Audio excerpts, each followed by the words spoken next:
The sand dunes here in the distance are probably the highest on all of Orkney, and we are here along the beach in a large bay with high tide on Sandy, which owes its name to the large amounts of sand which have overblown this island in the north of Orkney. It's not any high hills, but here we come to one of the most enigmatic chambers of the Maeshowe type, and probably an early one, and it has a lot in common with quoyness, although it looks from the outside as a sculpture. This is the pit, and here we see the floor of the magnificent hall of the chamber of quoyness.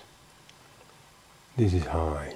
This is 4.5 meters high, with a concrete light there, and this is the roof slabs, which probably, of course, would have gone on there, and it would have been dark here but for the entrance there where the light comes in.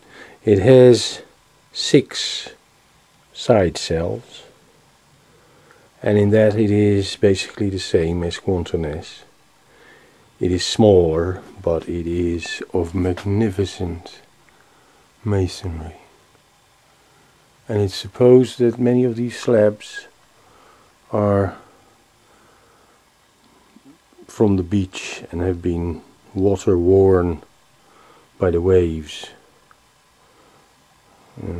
Let's see if I can find, you see they're smooth and rounded.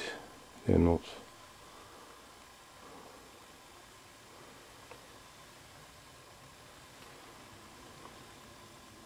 There's another pit there. Now I'm standing upright in one of the side cells, and you can see that the roof is still about, well, just over my head, about 2 meters high. It shows that it was possible to stand upright in these side cells. And these cells are peculiar because they are completely rounded on all corners. Well, the main hall here is rectangular, and the point is that at quoyness the side cells are nearly rectangular as well.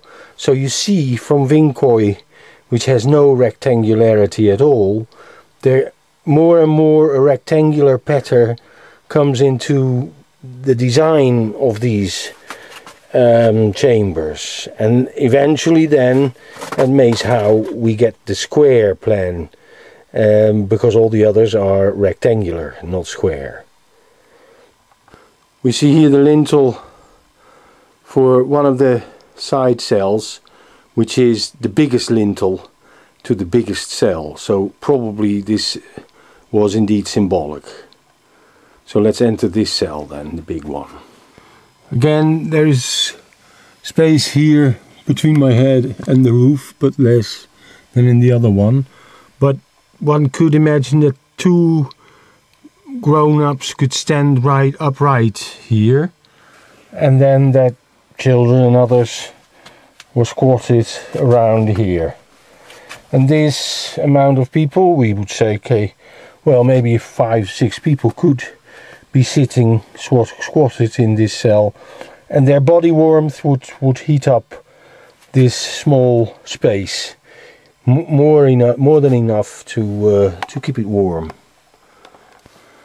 Well, I was mistaken about the size of the cell. This is an even bigger cell, and with an even bigger roof part. Here 3 people could be standing upright. And there's place here for even more people, I would say. But okay, it's just how they choose to do it. Of course, I mean, when you're 6 people, you don't sit all in one cell, but you huddle together to keep it warm. So in this way, they could always make a small compartment warm with a few people already. It's interesting to see how the light from the passage falls into this cell, side cell, exactly. It is just in line with here. Well, that's outside. And here is the cell. Well, the idea is then that they build these things to stay warm without using fuel, for one thing. And to be, what is it, sheltered from the elements. This is the length of the chamber seems to be north-south, and this high roof, I think then that they could take one slab out and watch the night sky when they saw through that hole the stars moving in their window on the universe. And then down here they would have a pendulum swinging so that they could measure the time that it took stars to traverse their little window on the universe. So in ordinary use, these cells would be used by the astronomers who would stay here in the night. They wouldn't have need of a fire which would impair their eyesight, and they could keep warm by just huddling together in one of those cells and keeping each other awake and sleep here during the day, for instance.